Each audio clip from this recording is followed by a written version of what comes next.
Pria ini baru sadar ternyata pacarnya adalah Kuyang. Asli ini filmnya sedih banget, guys.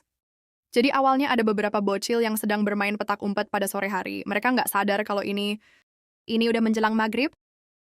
Jet yang ngajak main, Ting yang menjaga permainan. Sedangkan Noi dan saya mengumpet bersamaan. Tapi saya malah ngajak pisah. Saya pun memberikan jimat kepada Noi, supaya Noi nggak takut. Nah, pada saat saya masuk ke sebuah ruangan, dia melihat sebuah kotak yang misterius. Saya penuh penasaran mendekati kotak itu. Dia tidak takut sama sekali. Walaupun ada sosok misterius yang memeluknya dari belakang. Padahal sosok itu adalah Kuyang. Beberapa tahun kemudian, kini gadis itu tumbuh remaja. Dia merasa ada yang aneh pada dirinya. Entah kenapa menstruasinya nggak henti-henti, dan semakin banyak pula membasahi setiap tempat. Tidurnya yang warna putih. Perempuan itu bernama Sei. Dia bersama sahabatnya menjadi relawan kesehatan di desanya. Malam ini Sei mengajak Jet untuk ke hutan tempat mereka bermain waktu kecil dulu. Dan di tengah perjalanan, mereka bertemu dengan Noi, yang baru pulang merantau dari Bangkok. Akhirnya mereka berempat bisa ketemu lagi. Meskipun sekarang Ting udah punya anak, perempuan ini nggak sadar kalau ternyata dia adalah Kuyang, guys. Jadi awalnya, di malam itu sekitar 9, saya mengoleskan balsam ke dadanya yang memerah. Dia berpikir itu adalah nyeri otot atau sekedar masuk angin. Dan tiba-tiba, Jet memanggilnya dari bawah.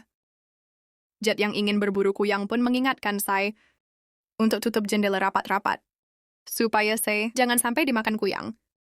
Saya mengiyakannya, dan Jack pun pergi berburu. Di dalam kamarnya, terlihat tubuhnya Sei udah menunjukkan gejala sakit.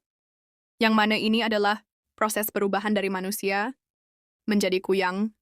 Sei merasakan sakit dari area leher sampai ke dadanya, urat-uratnya terlihat memerah.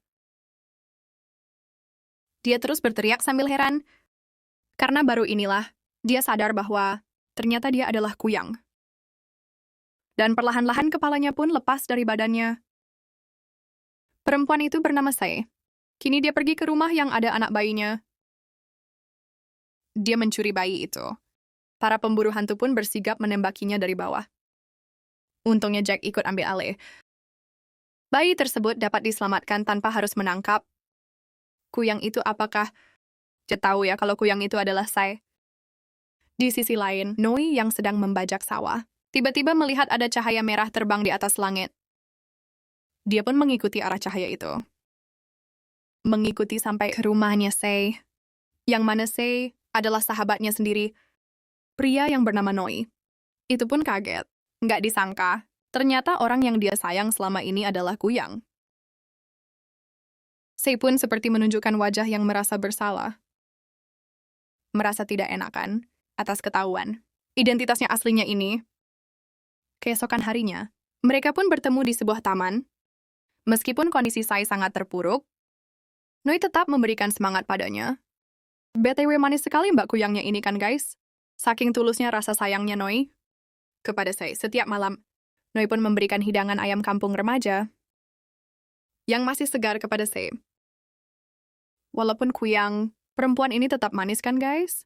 Besok paginya, mereka berjalan berdua. Noi pun bercanda. Nggak bosan apa makan ayam terus? Apalah kau ini? Jawab si Sei. Kemudian mereka menjalankan aktivitas. Seperti biasanya, menjadi relawan kesehatan di kantor desa. Dan nggak lama kemudian, Jet yang juga sahabat mereka datang memberikan minuman kepada Sei. Di sini Jet sepertinya cemburu melihat kedekatan Noi dengan Sei karena Jet juga menyukai Sei. Dari mereka kecil. Setelah Sei meminum teh yang diberikan Jet, Sei pun meninggalkan teh itu untuk berbicara dengan Jet. Tapi bocil yang dirawat Sei malah meminum teh itu dan meminumnya. Tak disangka gelas bekas mulutnya Sei. Itu membuat bocil itu ketularan menjadi Kuyang. Pada malam hari pun bocil itu menjadi Kuyang. Pria ini menjilat seekor cicak sebagai umpan untuk mengeluarkan Kuyang dari persembunyiannya. Tentakel dari Kuyang itu pun perlahan-lahan mendekatinya. Pria itu pun langsung menariknya, dan saling melakukan perlawanan. Tim pemburu hantu lainnya pun langsung menembaki Kuyang itu. Nggak peduli, meskipun di depan orang tua Kuyang itu sendiri. Alhasil Kuyang itu pun meninggal. Saat acara Kuyang itu dikuburkan, Noi dan Se ikut hadir, sadar bahwa hal yang terjadi karena ada kaitannya dengan dirinya. Yang sebelumnya, Kuyang itu adalah bocil yang berobat di desanya. Ada tertular dari air minumnya Se. Se pun menangis, merasa bersalah. Tapi lagi-lagi, Noi selalu menyemangatinya.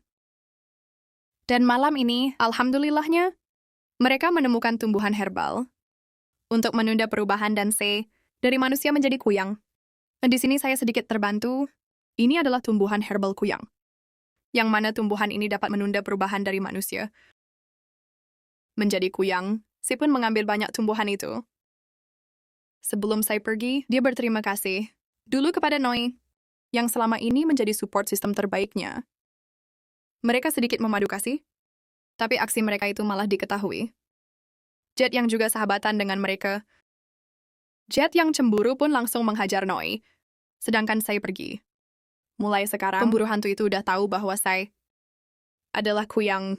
Pemburu hantu pun terus mengejar saya sampai ke sebuah rumah tua. Banyak yang mengintai saya di sana. Salah satu dari pemburu hantu itu berhasil dicekik lehernya menggunakan tentakel Kuyangnya saya. Besok paginya pun, kampung itu dihebohkan dengan gugurnya para pemburu hantu atas penyerangan dari saya. Orang-orang ini demo di depan rumahnya saya, meminta saya untuk pergi dari kampung itu, karena mereka menuduh saya sebagai Kuyang di kondisi yang tegang ini. Neneknya saya malah menaruh obat Kuyangnya saya di tumpukan pakaian kotor. Saya pun kesulitan untuk mencarinya. Orang-orang di luar pun berteriak keras, meminta saya cepat keluar dari rumahnya. Dan buktikanlah kalau saya bukan Kuyang bapaknya.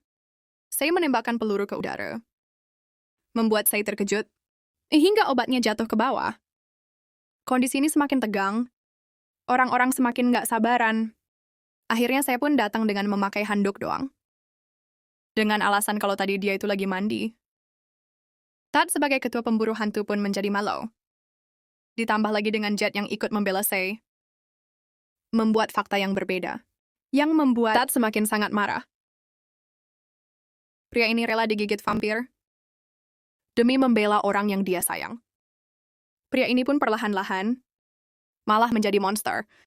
Dia bernama Jet. Yang lebih sedihnya lagi, guys. Perempuan yang dia sayang sama sekali tidak menyayanginya balik. Padahal dia udah banyak berkorban untuk perempuan itu. Saya juga berkata bahwa dia akan pergi ke Bangkok bersama Noi. Hal ini lebih membuat dia bersedih dan menangis.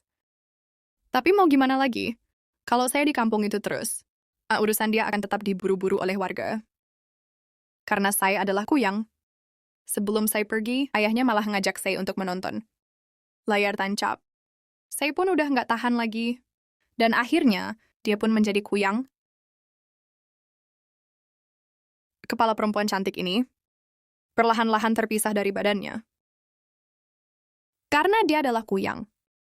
Orang-orang pun takut melihatnya, takut dimakan olehnya. Di sisi lain, Jet terus saja dihasut oleh kerahan yang jahat. Karena telah mencintai orang yang nggak pernah mencintainya. Jet pun berubah karena amarahnya kini menjadi kerahan, ingin menyerang Se. Secara bersamaan, Noi pun datang, mengingatkan Jet bahwa itu adalah Se. Tolonglah jangan disakiti. Jet yang udah sadar, mencampakkan kepalanya, Se dan lanjut berkelahi dengan kerahang jahat itu. Tapi sayangnya, Jet malah kalah. Dan diambil jantungnya, kemudian kerahang jahat itu juga ingin menyerang Noi. Tapi saya langsung cepat menyangkalnya dan membawanya terbang. Dan selanjutnya Noi membawa badan saya. Dia berusaha menggendong badan pacarnya, yang tanpa kepala itu, untuk dibawa ke tepi sungai. Nggak ketinggalan, warga juga ikut mengejarnya, ingin memburu badan itu. Karena itu adalah badan dari seorang Kuyang. Saya pun mengikuti Noi secara hati-hati dari atas udara. Sesampainya di tepi sungai, Noi menyemangati saya. Ayolah saya bertahan. Kita tinggal nyebrang sungai dan kita akan aman. Tapi saya terpelongo di sini. Melihat tubuhnya yang udah hancur dibuat warga. Sei pun menangis, sambil mengingat kenangan. Kenangannya, ini sudah nggak ada harapan lagi. Tidak lama kemudian, salah seorang warga malah menembakkan pelurunya ke kepala Sei. Dan akhirnya, semua harapan dan perjuangan Noi untuk Sei udah nggak ada gunanya lagi.